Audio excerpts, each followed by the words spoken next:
Good afternoon and welcome to another edition of Smoke and Mirrors presented by the Sports Hit List. I'm your host, Stephen Polius, alongside Declan Krogman. And you do not see a third square. We are waiting for our boy Chuck. He's just running a little late. Greg is not with us again on Monday. He's going to be here Friday, though. He just had a longer commute from NOLA than we expected. Not sure if it's going to be any surprises. There could be. Yeah, You never know. I won't be here Friday, so I mean that's a surprise in itself. We're shuffling around a bit. Yeah. But it's the end of the summer. People are, we had our vacation, still trying to enjoy the last bits of the sun and the warm weather while we can. But with that, Declan, how you doing, sir? Not too bad. It was a quick weekend. Nice baseball weekend. NFL preseason got underway for the most part. At least the real games started, not the Thursday night games up in Foxborough. We got a bunch of things going. So really exciting sports weekend. A lot of news. So we're looking forward to covering it. And I think my weekend was pretty good. How was yours, Steph? Mine was good. Took my partner out for karaokeing on Saturday. So we had about 2 hours, I think we did in there. And I wasn't much to karaoke much when I was younger. But since being with her, I do it a lot more now. And it's fun, man.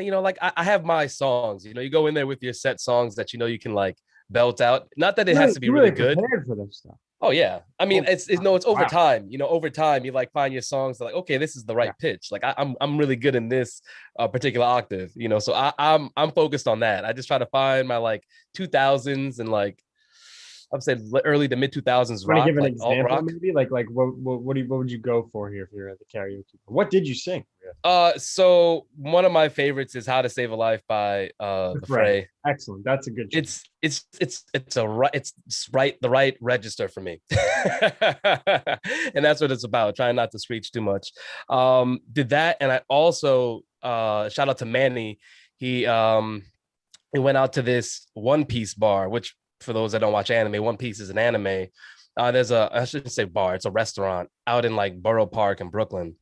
One Piece theme, all of the paintings, they had the wanted posters, a lot of paraphernalia that was One Piece related. Super dope. If anybody's into One Piece, you should definitely check it out. It was really cool. But yeah, that was my weekend. It was nice, easy, fun. Yeah, sounds like it, man. I was confused when you said that to me before we got on One Piece. I was like, was everyone walking around in a One Piece? Because I don't watch them. I was so confused. I was like, oh, Yeah. but it makes more sense now. It's a reference. For the normies, I guess it doesn't make sense. You non-anime fans. Well, essentially, to put it lightly, I'm uncultured in this regard. Completely. I'm an uncultured swine at best when it comes to stuff. It's okay. There's a lot of people like that. Although the anime bandwagon has a lot of room, a lot of people have been jumping on it. I don't know if you see it on IG a lot. There's just a lot of people who are stuff. Well, I've seen some vibing with it from the Black Nerd on the Low page on Instagram. That's indeed the page I follow that has. I'm glad we're giving you everything you need to know about anime. Yeah, of course. How was the food there though? Food's really good. It's Asian fusion. Food's really good. I highly recommend it. Definitely check it out. And I see Eddie in the comments. Also want to shout him out because we're going to be going to the Yankee game later today. So that's going to be fun. Yeah. This is Shohei. Yep. Get to see him again. Cole's pitching. So that's always, it should be a fun one. A spider tackless Cole is always it's you never know what you're going to get. Wow. Let's go out for it. But yeah, let's get into it. As you're talking baseball, I want to start with the Mets. And on Friday, we spoke about what this series with the Dodgers could be. And you know what? I will say it didn't end up exactly how I thought it would, because I thought Friday was their best chance of winning. Both Friday and Saturday, they went extra innings. All right. They had a chance to win, just did not pull through. And I just want to start with game one, because game one, you kind of see. Hold on. Here we go. Chuck. Yeah. Chuck. Our boy Chuck. He made it just in time, right before he really got into it. The MTA didn't sandbag this entire episode. Chuck, sir, welcome. You were just about to start. Good timing. I'm sorry I'm a little bit late. The trains, the trains in the city are the worst. Bro, you don't have to tell anybody that lives in New York about the trains. Dude, Manny and Eddie and Steph are going to take the train to the Yankee Stadium today and show up in the third inning. It's not a problem. It's okay. Yeah. But how you doing, sir, before we get into it? How you doing? Not too Caught bad. your breath? Not too bad. I just had a big hero for lunch. I had a couple cannolis, so I'm rolling today. You're ready to go, bro. You Watch got the enough energy in you. cholesterol. And the key was the Jets got to win. And I know it was preseason, but you know what? They only had 2. So I it like feels it. good. It feels good to say Jets won a game. This is the most I've seen you smile in a while. So And it was I'm from a happy to see it. preseason game. Wait, hold on. The Yankees have won like 60 games this year, and I've never seen you smile like that. But the Jets win a preseason game. They put up 12 points, and you're looking like you're ready to throw a ticker tape parade down in Wall Street. I'm They had actually ashamed. 14 losses last year. There was a point where they were 0-11 or whatever it was, and there was talk that they might go 0-16. So that's what I had to deal with for 5 months last year. So it feels refreshing to say my team won a football game. It's refreshing. There weren't too many It's good. opportunities last year. We're gonna get into it though. Let's table that for now. We're gonna talk about the Jets and the Giants, but for now, I wanted to get into this Mets series in Game 1. Like I said, started off rough. You had the Dodgers putting up 4 runs across about 7 innings, and then the Mets miraculously, coming back in the 7th and putting up 4 runs, which you don't really expect too much offense in 1 inning from the Mets. It's kind of a slow burn, typically, but they did enough to tie the game and went into extras, which I want to shout out McGill. McGill did a good job. It was 5 innings, 3 earned runs. He played well enough, and I think that's what I expect from this staff right now, playing well enough. The head of the staff being Stroman and giving you your best chance, but McGill has been an outstanding rookie for them, someone who wasn't supposed to be up in 2021, but solid game. However, the Mets didn't account for Will Smith. Will Smith, this series, I mean, he's good, great player, right? Former top 100 prospect, but wasn't expecting the kind of series he had. Will Smith ended up hitting 2-run home run to put the Dodgers up. And, it's tough for the Mets when you're 2 for 8 with runners in scoring position. This is something we've seen all season with them. But they left 9 base runners on, did not pull out that game. They lost 6-5. Deck, you said you did watch. What were some of your takeaways you had from this game? Yeah, so I thought the Friday night game, first of all, did anyone see when Ron Darling called a wild pitch right ahead of he said Trinan makes him unhittable, makes him uncatchable. Alonso should be alert for a wild pitch. And it was really more of a pass ball, trying to miss the spot. Will Smith, who wound up being the hero, misses the pitch, and Alonso comes in and ties the game, head first sliding into home. But that game did go into extras. It had everything. It had black jerseys, Friday the 13th. It even had some ladies in Max Muncy's face, which is horrible. But when you get past the horrible effect of it, it is kind of funny how this guy is literally standing there and there's a green light pointing on his face. It's really unbelievable. You see everything in this game. Nothing surprises me anymore, no matter how new it is. But as far as the actual game itself, I thought you're right. I thought McGill pitched really well against one of the best teams in baseball. 5 innings, 3 runs, never going to hurt you, especially from a young rookie who should be up next year at this point. I mean, with the Mets, it's the same thing every time. It's hitting with runners in scoring position, and the bullpen blowing leads. Whether it's Familia, Diaz, Trevor May, someone's going to come in and unfortunately mess it up. Aaron Loup has been great this year. For whatever reason, they don't use him in these high-power, high-necessary situations. That's got to change at some point because, I mean, hey, we saw it last night. They wound up pitching Kevin Pillar and Brandon Drury in the 9th inning more than they have Aaron Loup. So it really was frustrating to see. Some decent hitting, not all the best, but it was really good of them to take 2 games against the Dodgers into extras. It's probably frustrating as a Mets fan because I know you feel like, oh, now it's like you can compete with them, but the good teams win at least one of those games, and the fact that they couldn't get one of those, especially in a key division race, huge series for them, definitely frustrating for Mets fans. Yeah, Chuck, what were some of your insight into this series, this game? Well, I think we saw on Friday that this was such a big series for the Mets, and they did get to sweep the series prior against the Nationals, so that alleviated a little of the pressure, to go out there and I would say win the series. But getting swept was probably the worst thing that could have happened, especially the 2 heartbreaking losses on Friday and Saturday, and then being, I guess, embarrassed on national TV last night. Yeah. I mean, that's the worst thing because now they have to fly out west. They play the first place Giants, and then they face the Dodgers again. So the road's not going to get any easier. So at least winning one of those games would have helped them tremendously, because this is a team that they might face in October. So to go and get swept in your home stadium really hurts a little bit. And I'm glad you brought up Will Smith, because I don't think he gets enough credit.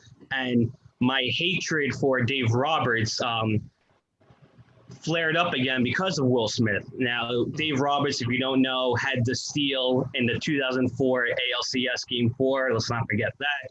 And then I was all right, you know what happened in the past. But like you said, Will Smith is a top 100 guy, probably a top 5 catcher in baseball. But yet Dave Roberts doesn't play him every day.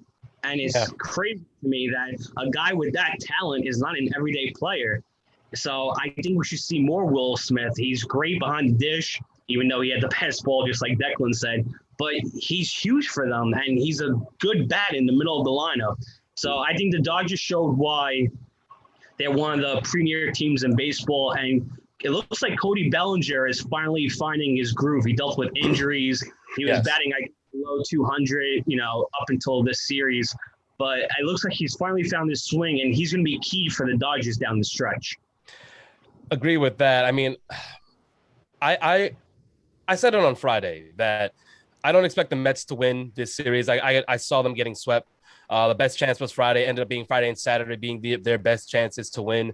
However, I also said that depending on how they lose could impact their next series against the Giants and their following series against the Dodgers again, because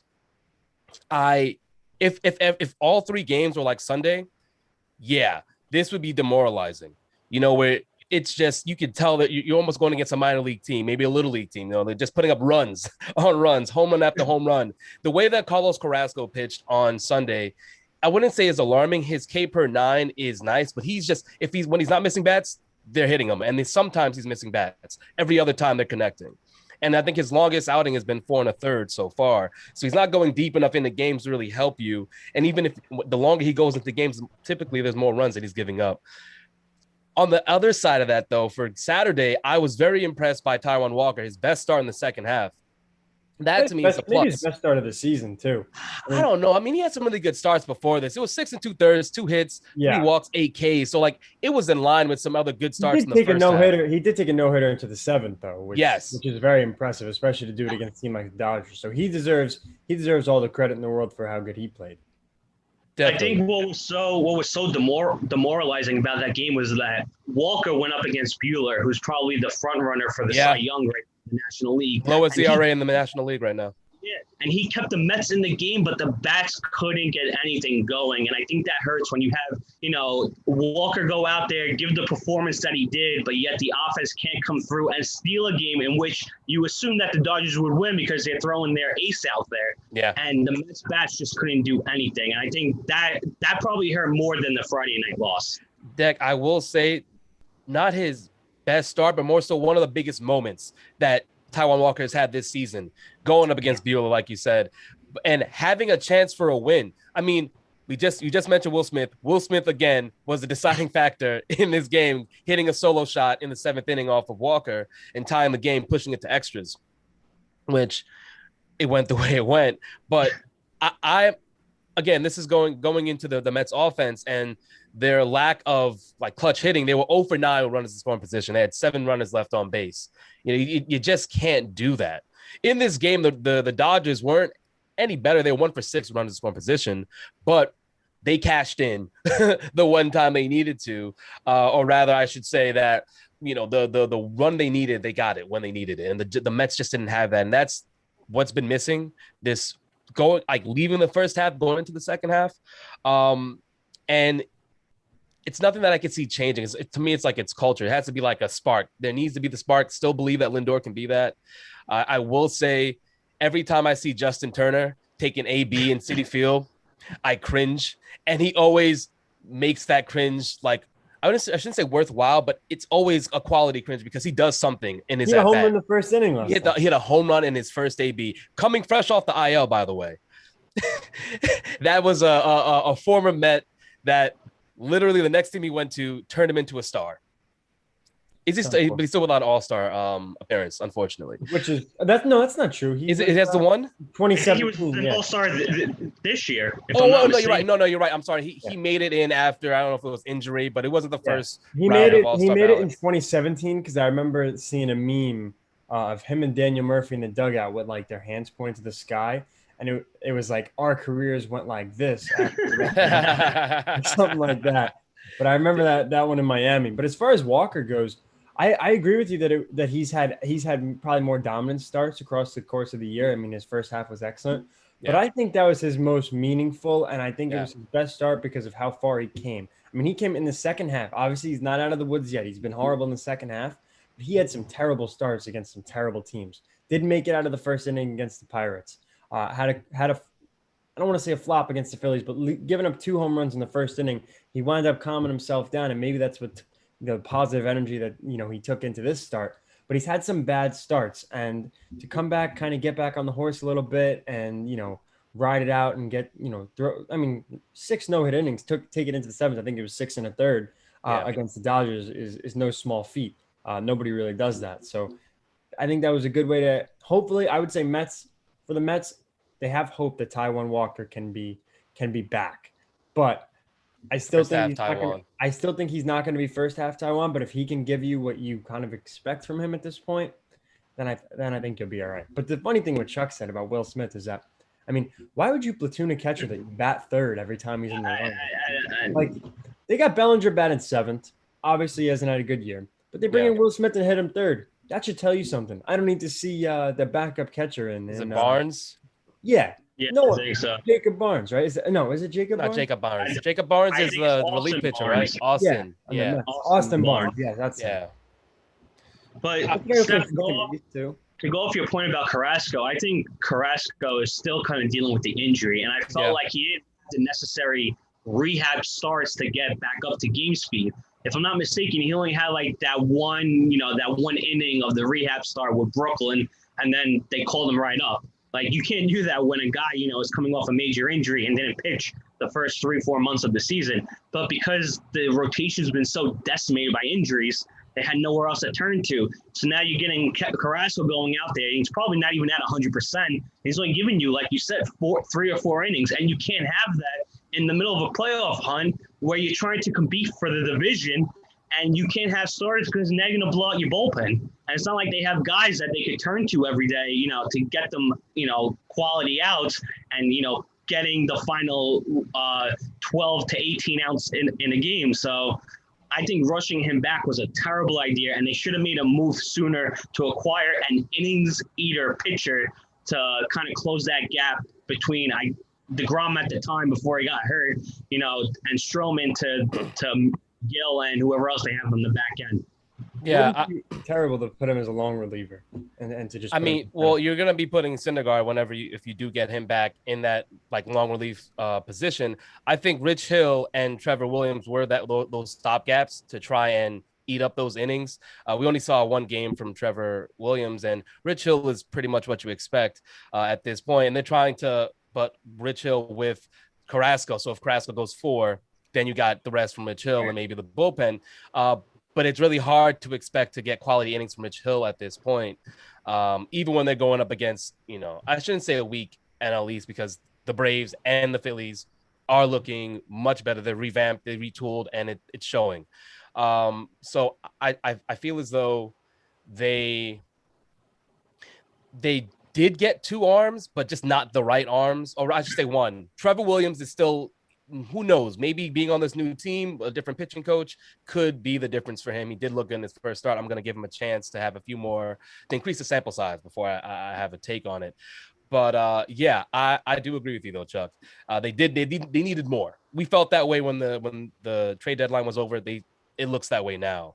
And Deck, when you spoke about Walker maybe not being the first half, that's true. If he's even on a level or closer to how McGill has been, that is a huge boon for them. And he's reliable too. Yeah. And that's what they need. But going back and the deadline, you bring something up. Then now we see Baez on the IL again.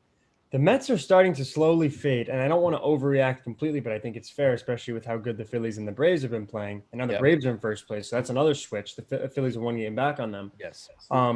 I think it's fair to look already, and it might be premature. If the Mets don't make the playoffs and say Baez doesn't re-sign or whatever, like this could be a horrible trade right now. And I mean, this is a team that should be going for it right now. They're so injured. They probably needed a pitcher, which is crazy with how good they. I mean, you can never have enough pitching, and the depth they've had this year. They've shown it, but it's just amazing to me that all of a sudden now we're looking at Javi Baez like, okay, this guy might walk. He hasn't really played for us.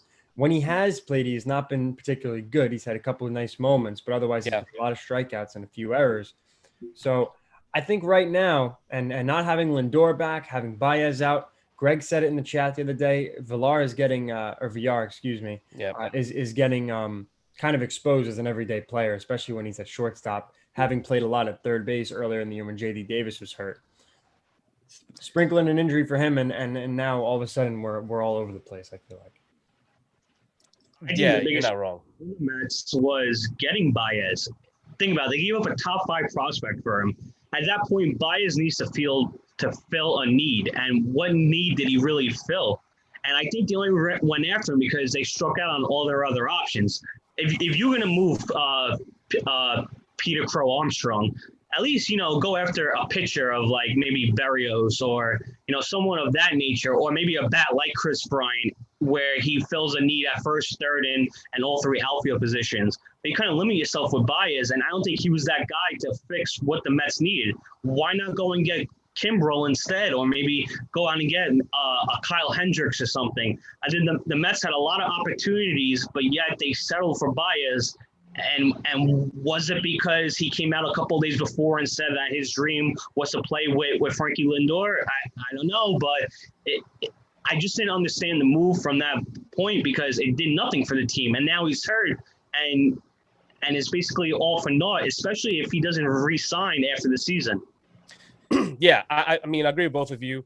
I think what it came down to was you got your innings eater and Trevor Williams, and you got a splash play with Javi Baez, right? Javi was going to give you the defense, hoping that his offense would come around because he is a hitter that you expect. He's a top tier hitter. He's been that for several years now. So you were hoping that he can come in, slot into your lineup, him and Francisco up the middle, and his bat doing wonders for you. But even that still wouldn't have put the Mets in a position to run away with the NL East.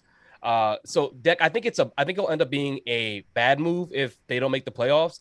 I think it then will go to be a horrible move if you have Pete Crow Armstrong come up and he is like impactful, and that's going to take time to see that. But He's as his career buds, depending on how the season goes, you'll see what that means. Because if he doesn't really amount to much, it's like that sucked. The Mets could have had, this kid that is decent, maybe been a center, been a solid center fielder for them or a corner. But that's really going to depend on how he plays moving forward, because they only gave up one prospect for to get Javi and Trevor Williams. So we'll see. You're not wrong though. I do want to talk about your boys across town though. All right, because and for Manny and Eddie in the chat, I see you guys kind of yapping a little bit how they've changed roles. Yes, if we were talking first half, the way that Chuck and Deck would be right now, it's a whole different conversation. And I'd be, oh, my Mets, we won again, first place. Not the case anymore. 2.5 out in third place. Still potential, but it's dwindling, Deck, as you said. With every game, and especially with the Giants and the Dodgers still to go, it's dwindling. But with the Yankees, though, across town, you did take the series against the White Sox, which was big. It was starting with that Field of Dreams game, great finish, but solid end by taking 2 games, winning the series. One of the more interesting points to me about that series, though, was Zach Britton. And Zach Britton admitting that he does not deserve to be in the closing role, which is no small feat for any athlete to admit, right? Now that the fan base is aware of it, I do have a question, Deck. I want to start with you. What do you make of that move by Britton calling himself out and saying he doesn't deserve to be in the position? And what do you think Boone how should he handle it moving forward, given that he's given up on himself at this point? Yeah, I think first of all, I have a ton of respect for Britton to, put the team first. And he's an athlete who's been going through what a lot of athletes go through, and that's coming back from injury and not feeling like themselves. I mean, his stuff, no disrespect to Britton, he'll be the first one to admit it. his sinker and his changeup, his stuff has just been flat, and there's no way around it.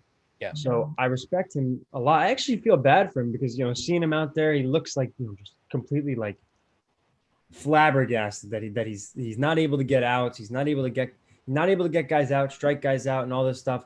So I'm not confident in Britton, and I think to put him in a middle reliever role, sixth or the seventh inning is not bad, especially when Chapman comes up. On the contrary, I also wouldn't be surprised if they just put him on the IL, elbow, sprain it out, and give him like 2 weeks of mental clarity.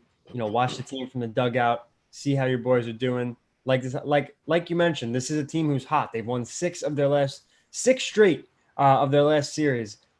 Excuse me, that came out totally wrong. They've won six of their last consecutive series. Jesus, that should not have been that hard. They won 6 consecutive series. Gotcha. Exactly. Really, not that hard at all. Yeah. But Britton, obviously the Field of Dreams game. That's the only game that they've lost against the White Sox. It took a third state to be implemented for them to lose a game against the White Sox this year, which is good because good teams, as much as I think the Yankees bullpen, every time they blow a game makes me think that they're not a good team. Yeah. Good teams bounce back after a loss like that and they win games. And to get two of those games done is really crucial. I like Loaiza out of the pen. I still wish we had Sessa, but I also like that kid Abreu who's been pretty good. And substitute teacher, 100-mile-an-hour flamethrower, Steven Ridings, has not been too bad himself. And I don't mind Clay Holmes either. Don't get me wrong, the bullpen's not good. It needs a lot of work. Hopefully Chapman can come back and be half of the Chapman of old, and just the polar opposite of what he was in the month of July and towards the middle to end of June. But I like the team right now. Nice to get Rizzo back. Got Cole back on the hill tonight, so that should be fun, hopefully. But big series against Boston coming up. Yeah, your thoughts, please. Enlighten us. Enlighten the fans. What do you think? I will give credit where credit is due, and Declan just touched on it. They did come back nicely after another gut punch of a loss Thursday night. With that being said, the regular season doesn't mean anything to me. It's the postseason. We know this team's talented to get to the postseason. Are they talented enough to vigor a series and move on and advance to the World Series, which they haven't been able to do in the past 5 years with this core? And as of today, and I've been saying it since last year, the answer is still no. They did fix up the lineup, and I was proud. They got Joey Gallo, who gives them another stable outfielder and a lefty bat, which they needed. They got Rizzo, who I think his defense at first base makes the entire infield better, and he has a good eye, and he's a lefty bat. So they did good fixing the lineup. But then you look at the other side of the ball, and it's, what about the pitching? Like, you needed another arm because Kluber's working his way back. You don't even know what he's going to be in the next couple of weeks. Severino just had another setback, so who knows? So he had an MRI today. Who knows how that's going to come out? And Taillon has to really turn his season around, and I give him credit, but how is he going to hold up when it comes to baseball in October? So then you're left with Jordan Montgomery and Domingo Germán, and those are two question marks. So do you feel comfortable with going with these guys as your game 2 or even your game 1 starter if you make the wild card and Cole has to go in the wild card? So that's why we're about the Yankees. And coming into the season, I thought they only had 3 reliable guys in the pen, in Chapman, Britton, and Green. Thank God Loaiza really found his groove and turned into a lethal back-end piece, because Chapman started out great, but we know how that's been. Yep. Britton's hurt 100%. He hasn't been the same. He's lost velocity on all his pitches, including his fastball, which I think is down like 3 miles per hour. And Green has been getting lit up like a Christmas tree for the past couple of games. So at this point, it's who do you rely on going into the playoffs? And you can't have Albert Abreu and Wandy Peralta closing out games in October, because those guys are not built for those types of situations. So yes, Clay Holmes has been a nice addition, but would you trust them in the top of the 7th in a 1-run game in the wild card game? No. Will you trust, Steven Ridings? He's been great. Throws gas. He's been phenomenal. But do you trust him top of the 8th in a 1-run game in the ALDS game 4? No. He's a young guy. So have a lot of holes in their pitching staff. Hopefully everybody gets healthy and they can figure it out. But as of right now, nothing about this team impresses me, and I'm not getting my hopes up just to be let down like I was in, not really 17 because I was kind of riding the wave, but 18, 19, and last year. It's all going to go downhill. That's just the way I feel. I love to hear you talk, Chuck. Is like the way you speak about the Yankees. It's like you have a very Mets fan approach to your team. Because you wouldn't expect that because most Yankee fans, have experienced winning most of their lives. So they don't really understand taking like this kind of approach where, there's a hole here. I'm worried about this. It's mostly like, hey, they'll figure it out and they're going to be good. Because you do have Eddie in the comments saying they're going to win the division. Yeah, Eddie's all excited. The one thing I will say in regards to Jameson Taillon and some of the pitching is, as much as Taillon excites me that he's getting, his act together, he's pitching really good down the stretch. Yeah. Let's not forget this is a TJ guy. So now he's going to pitch in October. That's an extra month of the season. Obviously, being the Yankees, he probably expects to pitch in October anyway. But as the 3 or the 4 starter, now he's going to be your 2. If Severino, hopefully, if we can get Severino and Kluber back by the end of the year. Severino's a tough thing to ask. Like I can't expect too much from him. It's been so long. Yeah, I totally agree. But Kluber, we can expect some from Kluber. But the one guy who I have been impressed with is Nestor Cortez Jr. This is a guy who was getting rocked in Seattle last year, and now he's been pretty good for this reason. Solid. Yes, he's been very good. For this reason, hopefully he can put Andrew Heaney in the bullpen for a very long time. Or I've proposed an alternate. Put him on the couch. Here. No, put him in the cornfields, I think, is really what I would have left him at least. They got lost in the maze, apparently. I don't know if he was one of them, but I wish. Andrew Heaney. Well, yeah, you can go, Chuck. I will say, though, Declan, and you just touched on it, I think Severino would be a lethal weapon out of the pen. And he's done it before. A good multi-inning guy, kind of like a Betances in a way. And I think even like a Michael Kopech, too. Right. And you know what it is? After the Yankees lost Tommy Kahnle, they haven't really replaced him in the bullpen. So I think Severino could definitely fill that role. And I think he has the stuff that plays out of the bullpen too. So I'm kind of hoping that they kind of like hold off on him coming back and just let him work in the bullpen because the bullpen's taxed and they have no reliable arms. So I think you get back Severino, and I guess you got to roll with Kluber and Taillon and Cole as your top 3 guys going into a postseason series.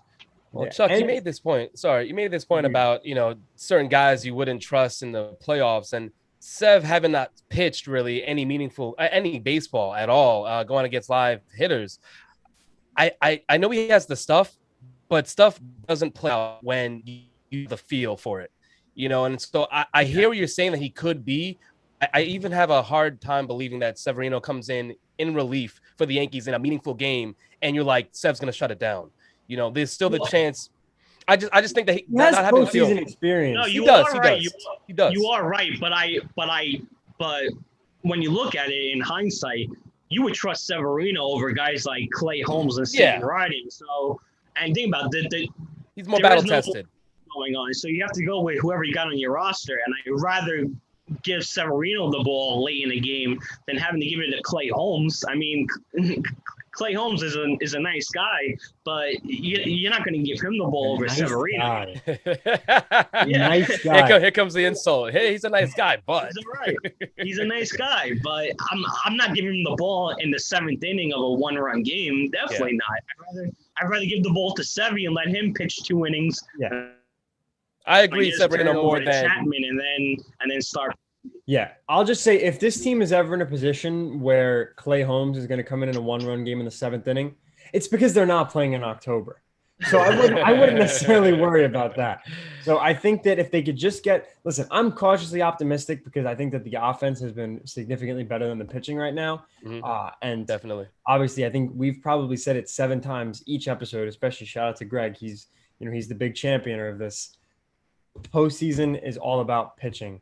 So you need pitching when it comes down to the stretch. And I know they've beat up against the White Sox this year. They beat them bad. They almost swept them 6 games in a row, 6-0. They lost the Cornfields game. So another 5-1 on them on the year. But they have pitching. They got some dogs. Giolito, I know we get him a lot. Lance Lynn, we get him too. They got some great guys out of the bullpen. Thankfully, we've shown that we can hit them. I mean, Liam Hendricks, gets his ERA is inflated like a balloon whenever he plays the Yankees for whatever reason. He's completely different. I mean, but I think that Even the Astros have better pitching. The Red Sox, I'm not in love with their pitching at all. It's nice that they got Sale back, but Eduardo Rodriguez been Eduardo inconsistent, Rodriguez. injured a lot. Yes. Keep in mind, this was a COVID guy who said he had Yesterday. heart problems from the virus. So that's another guy. Evaldi's good, but I don't know if you can trust him down the stretch. He seems to get lit up every time he goes into Toronto or a team that could really hit the baseball. And Tampa Bay's pitching without Glasnow, I don't trust. However, that whole team has been proving me wrong because I don't think their lineup's excellent. I think their lineup's deep. I don't think it's like, top heavy or talented. But this is a team that, they got 70 wins. Right now, they're really pushing the division. I thought the division was over. I really thought the division was over. But the Yankees and even the Sox were 2-8 in their last 10 games, like about 5 days ago. And then, the best case of therapy for a struggling baseball team is to have the Orioles come into town. And they meshed like double-digit runs every game like it was no problem. Yeah. I mean, the Green Monster looked like they were playing at a Little League field against the Orioles pitching. Yeah, I will say, though, that the Red Sox, similar to the Yankees with their pitching, I would take the Red Sox pitching, though, over the Yankees right now. And they can slug with you. So I don't know as far as like the matchup goes, like that series could be really close the way the Red Sox are playing now. I do want to make note of one player on the show that, again, Lightning Rod used to be the biggest lightning rod for Smoke and Mirrors. And I just, Deck, even though you walked it back, I can't not help but think about you every time Fernando Tatis does something spectacular. So Tatis shirt. You should have. I wish you did. But Tatis coming back from the shoulder injury after sliding into third and hurting it. Went 4 for 5 last night, 2 home runs, 1 double, 4 RBIs, 3 runs scored. It's just like you run out of superlatives to really speak about this kid. He is phenomenal. Even when even with the injuries, he's been injured, twice now? He's gone to the IL in this season. I'm going to say it's twice. I'm going to say it's 3 times. It might be 3, but I really believe that it's been twice. Even still, he has managed to put together a phenomenal season. If I'm not mistaken right now, you have Shohei with 40. Is it Vladdy with 35? And then you have Tatis 33? Does that sound right? Does that sound right? Ain't that tracks? Ain't that tracks? Yeah, Tatis is at 33. Yeah, I know he's at 33, but I'm pretty sure it's Vladdy 35, and then you got it's a 39 or 40 for Shohei, because Shohei just he started hitting home runs again. I think he has maybe 39. 40, because somebody was asking if he could hit another 22 and break Maris's record. I think he's had a slow. He slowed down second half. Yeah. I mean, significantly, but still phenomenal. I mean, he's got 39 right now. 39. Okay. But yeah, Tatis is a special type of player. And I'm very interested to see how the move to right field. Well, I'm sure he's going to play all over the outfield where they need him, but taking him off of short, putting him in the outfield, how that adjustment will be for him offensively. I think defensively, he's just so talented that he's not going to be the liability that some people are when they transition. It's going to take some getting used to it, reading the ball, but he, again, is just a major athlete. And Deck, I know you ate some of your crow on this, but I mean, I'm always ready for you to apologize more. Like, I was so wrong. I've had enough. What do you mean I apologize enough? What is this? Ridiculous. Like, I'm apologizing for saying the guy was going to hit 30 home runs in like 120 games. Like, I didn't say he was going to stink it up in that 211. Declan, what you have to do is when they announce the NL MVP award, you got to go live in the Sports Hit List group and do like a State of the Union apologizing. I'm fine with that. I'll do it. Like I said, I'll do it in my Tatis shirt. That's totally cool. I think, hopefully, right? Yeah. As long as he can stay healthy. I mean, he is running away with this award. Bryce Harper was creeping, and I remember making a comment to you before the season started. I was like, something in me really wanted to pick Harper to win MVP, and I was like, I can't do it. He's too injury prone, and he has been injury prone. Yet for some reason, he finds himself in the race. He's probably third right now. This could have been DeGrom or Acuna's award, whatever, but even still, Tatis is just performing better than anybody in baseball right now, especially with Trout out. I mean, this is a guy who's hitting 300, 33 home runs.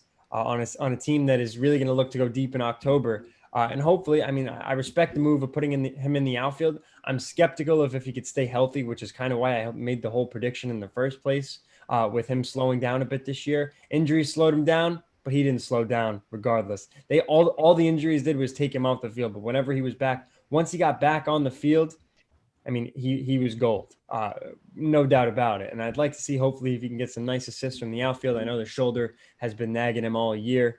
But hey, this is the guy who right now he's the favorite in the MVP. He's going to be one of the best players in baseball over the course of the next 15 years. And he's got that contract locking him up. Not the best contract for him based on how good he could be. No. But hey, hopefully he can stay healthy. I'm skeptical of it. I'm hoping he will. But there's no doubt in my mind that he's going to be a beast when he's on the field. I mean, 2 home runs after being out. What was he out? Close to a month, right? No, it wasn't a month. I feel like was it 3 weeks? I mean, I'll check out the game log. Yeah, I have to check the game log. I think it might be 2. Well, his last game was July 30th, and he played again on the 15th. Oh yeah, so it was about a little over 2 weeks. Yeah. But now they're always talking like surgery with him, and I think it was very proactive of the Padres to think of this idea, like, okay, we're going to put him in the outfield, and that's how we're going to save his season and probably ours as well. Because without Tatis, that team really, in my opinion, it does not match up with the Padres at all. Oh, the Dodgers. Yeah, what the hell did I? Yeah, the Padres. I like they don't match up against themselves. Yeah, well, they definitely can't match up against themselves. But yeah, 100% the Dodgers. Jesus. Chuck, do you have anything you want to add to this? I mean, I know where you kind of stand, but please gush. Well, the Padres just got Jake Arrieta, so yeah. Oh yeah, that happened. That's official. Yeah, I don't know if it's official, but that's what I was seeing when I was on the train coming home. But I think you guys are right. I think Tatis is the glue guy for the Padres, and they go as he goes. So having him, is key, especially if they want to make a playoff run. And I don't know if I particularly like him holding off on surgery just to go for it this season because he's so young and you don't know, how much damage he could do to his shoulder. And the shoulder injuries are very serious. We've seen it in multiple careers. So I don't know if I like that, but I understand they have a World Series window to win now. They invested tons of prospects into this team by going out and getting guys like Darvish and Snell and whatnot, and they're built to win now. So I understand it, and I just hope it works out for them in the end. I hope he makes it through the season, he gets the surgery, and he's fine come opening day next year. But I like seeing him play. It's fun. It's good for the game. It's good to see all these young guys doing great, and it's cool to see that transition from the Trouts and the Pujols, even though Trout's still relatively young, but going from those guys to the other guys. Yeah, I will say this, though, as far as the shoulder injury goes, it's his non-throwing arm. So there's no chance that his career, to me, would be in jeopardy. 1, 2, we're seeing he changed his swing. He used to finish with one arm, right, on his backswing, which was putting a strain on the shoulder. Now he finishes with 2, which is a lot more comfortable. I tried to tell you guys that he made the adjustment. That's the one. No. That's not what you were saying. You weren't talking about him making the adjustment about him finishing with 2 hands. That only happened because of the arm injury. You were saying that he strikes out a ton and he won't be able to hit for average, right? And it wasn't because he was finishing with one arm or 2 arms. That was not the case. Don't say that. You were talking about his mechanics and his approach. It's his left shoulder, right? It's his left shoulder. That's what I'm saying. It's his non-throwing shoulder. So, I'm just confused. Are they worried he's going to dive on his left shoulder if he's at shortstop? I think that they're trying to put him in a situation where he doesn't have to be as active maybe at short, making the plays to his left and his right diving potentially. Because in the outfield, yes, he might dive, but he has a chance not to, right? He doesn't have to dive. He can let it play off the wall, whatever it might be. And it will alleviate some of the possibilities of injury by him making less plays per at bat potentially. So I see that as a smart move. But as far as him not wanting surgery, when it's not the non-throwing, I'm not as worried about it, especially seeing how he's hitting still. That the question mark would have been around how is he hitting with this shoulder issue? And he hasn't missed a beat. 100 and something strikeouts he's at, but he has like 40 something walks. So it's balancing pretty well. I'm not worried about the long-term ramifications of this. I think it's more so Does he make the diving play and does it pop out? Does he have an issue with that? So far, this second stint has been the longest stint on the IL for him. But even with both stints, he's still hitting well when he's in. It's not like the injuries are slowing him down and he has to build back up. So yeah, I have him locked in as the NL MVP. I don't foresee him being off the on the shelf that long that he wouldn't get that award. Yeah, I mean, we still got Manny said it yesterday. It made me excited. We still got like 40 games left, or some number like that. So we still got well over a month, so that should be exciting. But yeah, I like Tatis and right, especially because making plays to his left, he doesn't really have to, in jeopardy of the shoulder as much. And anything to his right, they got a nice center fielder in Grisham out there to lock things down for the most part. But he's got wheels too, so he's going to make some plays in the gap. So it should be exciting. I mean, it is good for baseball to show a guy that's so versatile. I mean, in what other sport do you really see a superstar play one position and then goes and plays a completely different position? And is same season. Yeah, exactly. Oh, not just the same season, an MVP season. True. So like that's like if I don't know, if Giannis or Russell Westbrook was the point guard his MVP year, and all of a sudden he's playing power forward down the stretch, like because his passing is hurting or some ridiculous, horrible analogy. But you know what? You can't even make the analogy really if you think about it because it's that unprecedented. You made an attempt though, and all I will say is I did. I agree. The best attempt would be like Little League, maybe a guy that's playing multiple positions across the board and is just a stud. Typically in Little League, that stud's probably playing every position. He doesn't leave the field. Like he's pitching, he's shortstop, he's a center field, he's wherever he needs to be. But you haven't seen something like this before. He's just a special player, and I'm happy that the Padres are making a decision like this that can potentially have him healthy throughout the stretch. It's very proactive. Manny made a comment, just if I could address it quickly. He said the Padres is definitely going to the NLCS against the Dodgers. Unfortunately, that is actually impossible because right now the Dodgers, I mean, the Giants are in first place. And the Dodgers and the Padres are most likely going to meet in the wild card game, unless the Dodgers wind up taking first for the Padres. But even still, they're just going to meet in the NLDS at most, because right now the Brewers and the Braves are locked in. It could be the Brewers and the Phillies or even the Mets, but I don't see that happening as we've mentioned so far. Yeah. The Mets is too far out to me to matter, I think, in that wild card. They have to get it. They have to get the division. No, not the wild card. I'm talking about the division in terms of playing Milwaukee in the NLDS. Oh, gotcha. Okay. Because the road to the NLDS is not terrible, but I really like the Brewers pitching. I mean, they got three guys who are whether it's Freddie Peralta, Corbin Burns, and Brandon Woodruff. All these guys, I think the highest ERA out of them is like 2.30. So they've really been unbelievably economical out of the starting rotation. And who would have expected Freddie Peralta? Besides my dad taking him in every fantasy league. But who else would have expected Freddie Peralta? He's a savant, though, so it's very different. Yeah, exactly. He's literally a savant. I do want to, because we're talking about Fernando, we're talking about some MVP races. I wanted to revisit real quick our MVP Cy Young Rookie of the Year predictions, because we were out here thinking Greg was on when we did this. Chuck, I don't think you were on with us, right, when we did it? I think it was Manny, but I don't think you were on. You weren't able to make it, but it's nice. We're getting towards the last we're getting towards the last month of the season, and I wanted to just talk about it, revisit it, see where we're at. I want to just give mine real quick because I feel really good about mine. So in the NL, I had Fernando Tatis Jr. with the MVP. I had DeGrom with the Cy Young, and I did have Sixto Sanchez. I did have him, Sexto. I had him winning the Rookie of the Year, which I know, like, that's a big swing and a miss. I was expecting him to get like some innings and to make a difference for Miami, but that was off to the wayside. Then AL, though, I got Shohei Ohtani, which I think I might have been one of the only ones. Maybe, I don't know. I feel like people looked at me a little wild, but Shohei with the AL MVP, Garrett Cole with the Cy Young, and I had Jared Kelenic with the Rookie of the Year. Another swing and miss there, my Rookie of the Year. But the MVPs were real freaking solid. Like, they're in play right now. They're the only two that are in play.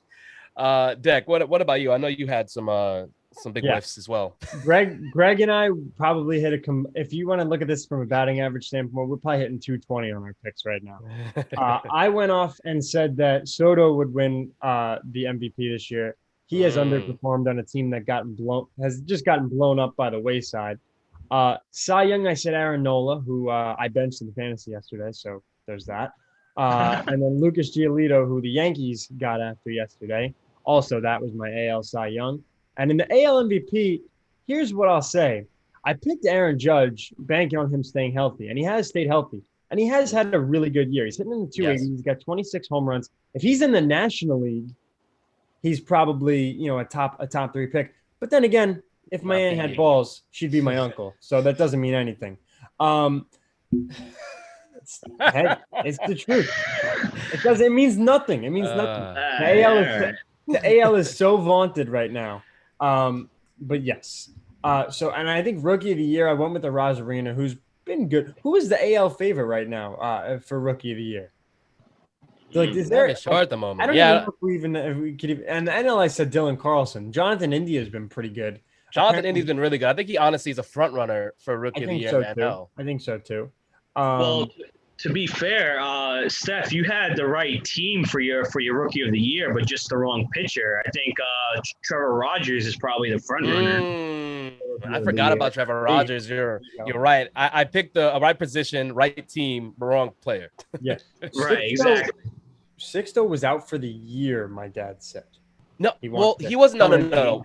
Before the season started, he wasn't out for the year. He was working back from injury, and then they shut him down completely. Yes, that's what I'm saying. He was out for the year. My dad is saying Sixto was out for the season, so that's all good. I think he's exonerating you from the pick because there was okay, I got you. So I think I appreciate that. Thank you. I'll read. It wouldn't be smoke and mirrors if we didn't read Greg's picks. Yes, please. Just because, yeah, I don't know. He said MVP. He went with Francisco Lindor, who he traded for John Means and Tommy Edman in the league. Never let that go. It's true. And then in the AL, he had Jose Abreu, which he's not in the race. Cy Young, he went with DeGrom, which was a really good pick. I mean, again, unforeseen injury. I mean, that sucks. I mean, he was going to get it, I feel like. You guys know how I feel about DeGrom. He's been my favorite pitcher since he came into the league. I mean, you guys could probably look at my social media posts as a Yankee fan from like 2015 talking about Jacob DeGrom. But I wanted to be different. Greg went with him. Smart move. Unfortunately, it fell apart. He went with Garrett Cole probably before we discovered what Spider Tack was. Rookie of the Year, he went with Key Brian Hayes, who he just dropped in fantasy. I know. I remember all the shots. It's not a shot. Guys not even here to defend themselves. You have like a little notebook that you keep all of these like fancy pickups and drops and trades in. Yeah, I would like to see, as long as he's driving safely. If he jumped on, that would be fun. But Randy Arozarena, which I was in the same boat with him there, not a terrible pick.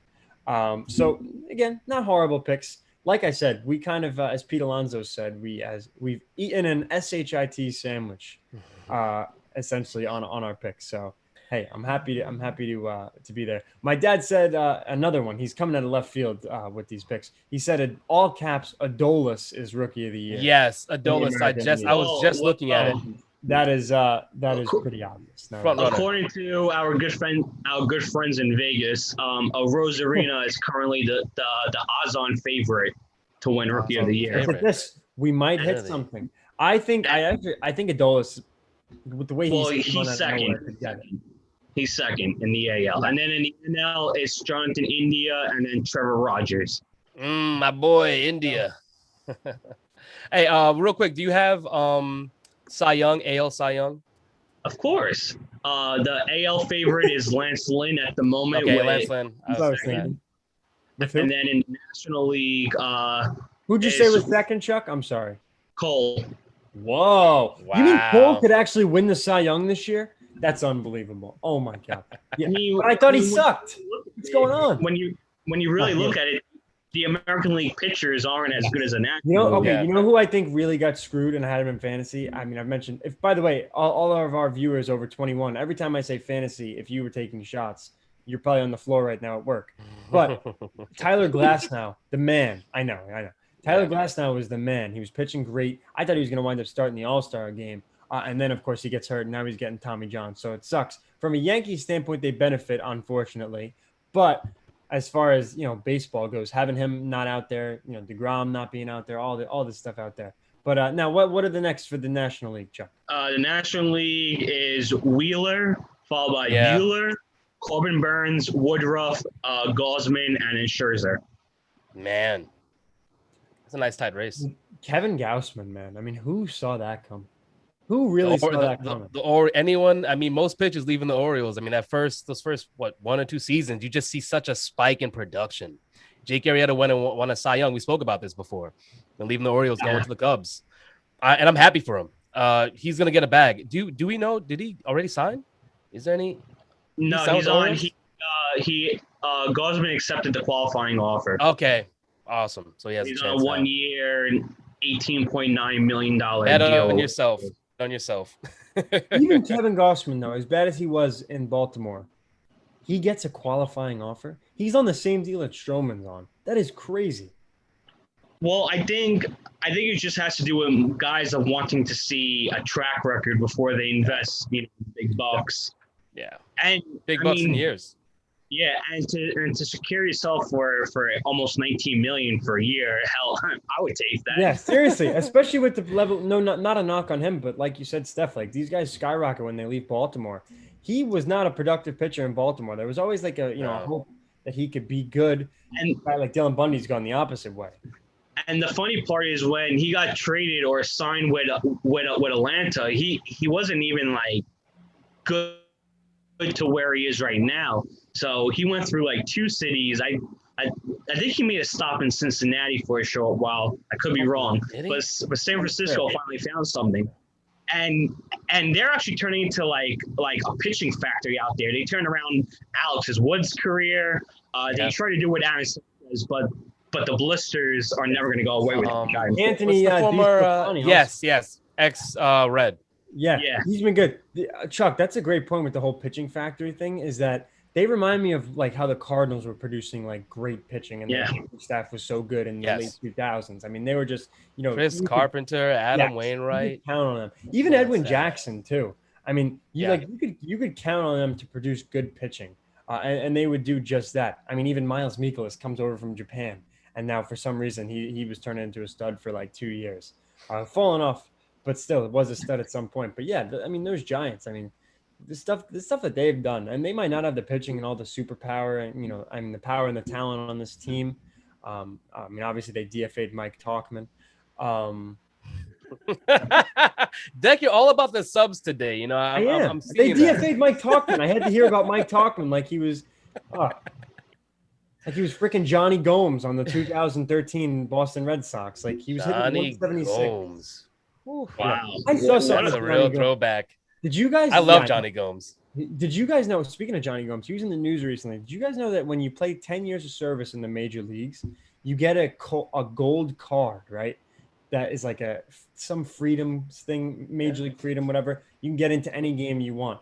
And he gets into a game and he's joking around. He said, "Yeah, I got in with 10 years of service." They stuck him in the nosebleeds. They put him in the nosebleeds, and he's like, "I got 10 years of service to sit 3 years up from the top row and right. It wasn't even like a good spot either. It was like right down the right field line. Oh, I forget what ballpark it was, but I thought that was so funny. Poor Johnny Gomes. Chuck, I want to shout you out. You were right about Cincinnati for Gausman. It was 2019 Cincinnati. Wow. I didn't remember that. Yeah, I don't remember seeing him. That was a nice pull. Jeez. There's just something about me.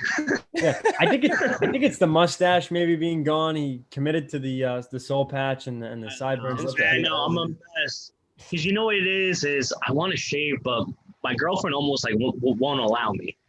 Wow. And I know I'm probably with, but it's like I want to shave. Like every day I'm just like this. I'm just like I want to just shave it all off. But then I'm gonna get yelled at. So I don't know. You know what? Happy wife, happy life. You just couldn't play for the Yankees, but it is what it is. That is true. That is true. Chuck, before we head out, I do want to address Manny's question. He wanted to know where Vladimir Guerrero Jr. is on that AL MVP list, which got to be first. He's got to be first. Manny, don't ask questions you know the answer to. All right.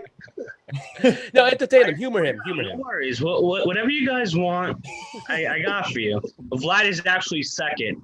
Oh. And he's a distant second behind Ohtani. Yeah. Oh, I Yeah, thought it was damn. gonna Sorry, be sorry, NBA. Manny. I mean, I know we want DR to represent, but just he's too much. I still think It's- I still think that Vlad's gonna get it because right now Otani, and as great as he is, he has had a little bit of a slowdown since. I'm sure he'll hit 2 home runs tonight. I mean, he's playing the Yankees. That's just how He loved it. life goes. You know, this is he's gonna hit one like That 125 miles. No Yankee Stadium slander. Does he sound like I'm Gary just saying. Cohen over Last here? time he was in Yankee Stadium, he put Yeah, on a show. He put on a But they show. were- Several yeah. shots. But they weren't even wall scrapers. They were just lasers that got out. And like, But you know what? His approach is just different, right? He doesn't take BP. He looks at that how close the fence is. He's like, man, all I gotta do is just pop it over there.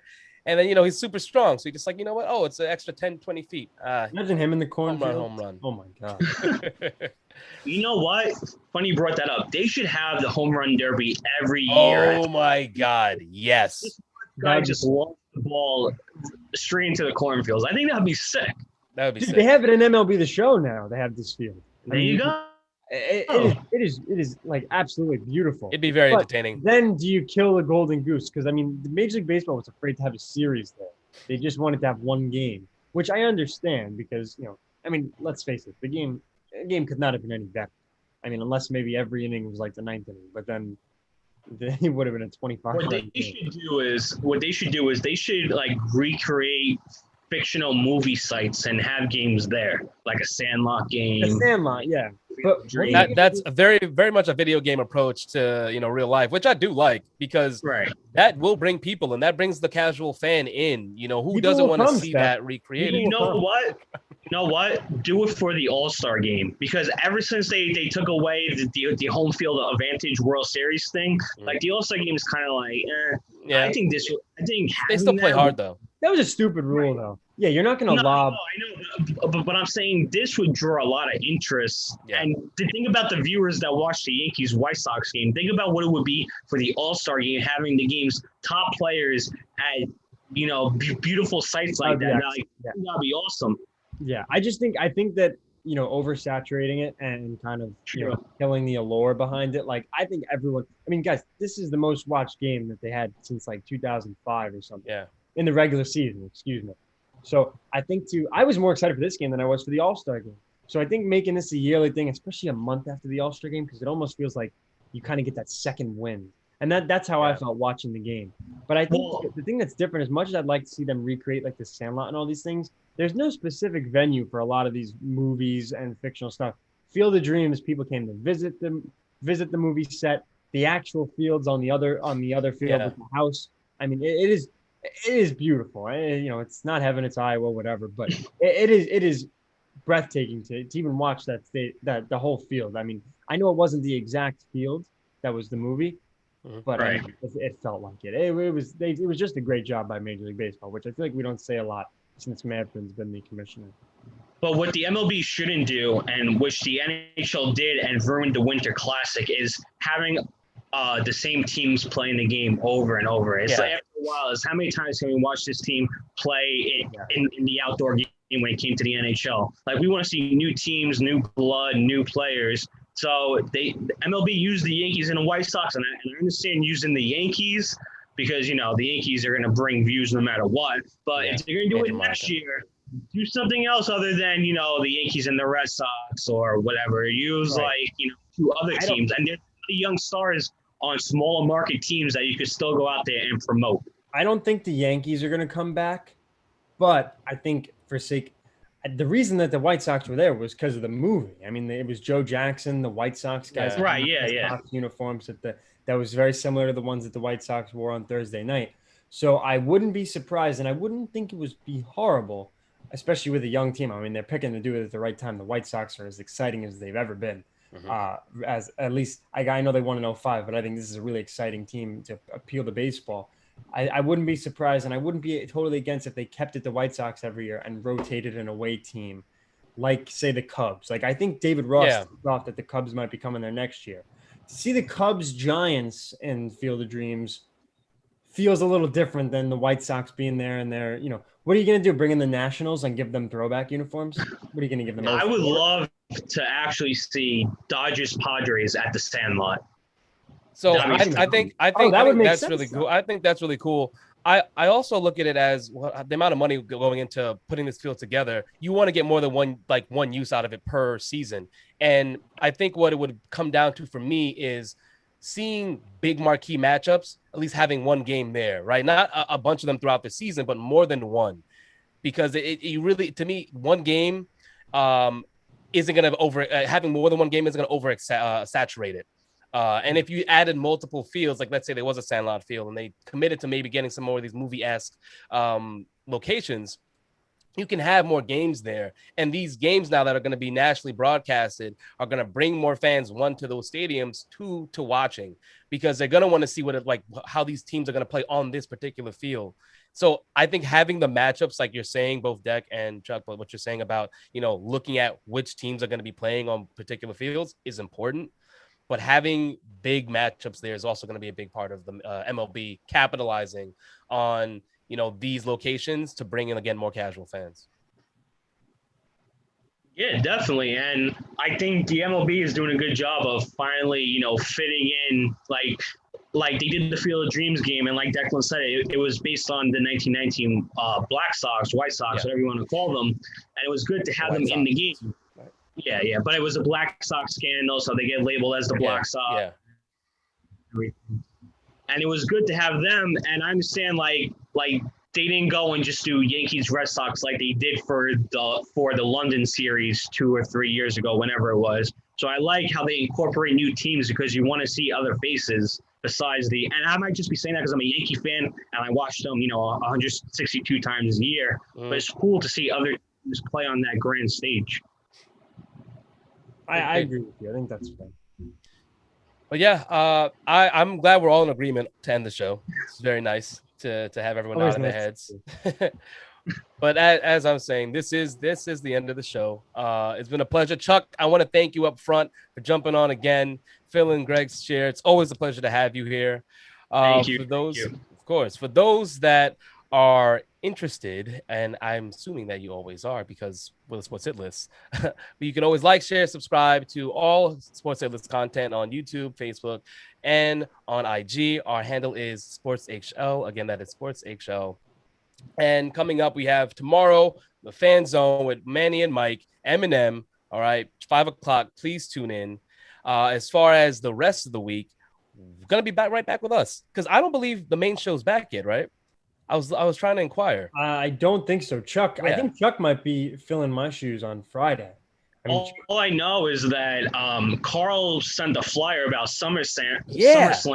And he was photoshopped on the beach, so I guess that means he's still down celebrating the Celtics first round exit or something. I don't know.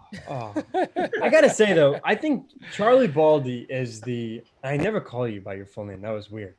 Chuck is the Chris Bryant of the Sports Hit List. You can put him on any show, like essentially any position, any role, and he's just a freaking stud. I mean, an all-star. Thank you. I'm waiting for the announcement for you to have a show, and I know. Listen, I don't think I have enough time in the day for that. Dude, you would be suited. You could have like utility player decision. Utility for now. Thank you. What show? I mean, it's unbelievable. Maybe. Well, so maybe Chuck will have you for Friday. We have some time. We'll talk it out and see. But we will have Greg back. Yeah, we definitely will. We'll have Greg back. Declan will be off, and we might have Chuck. Stay tuned. Till then, enjoy your week, and we'll see you Friday. Take care.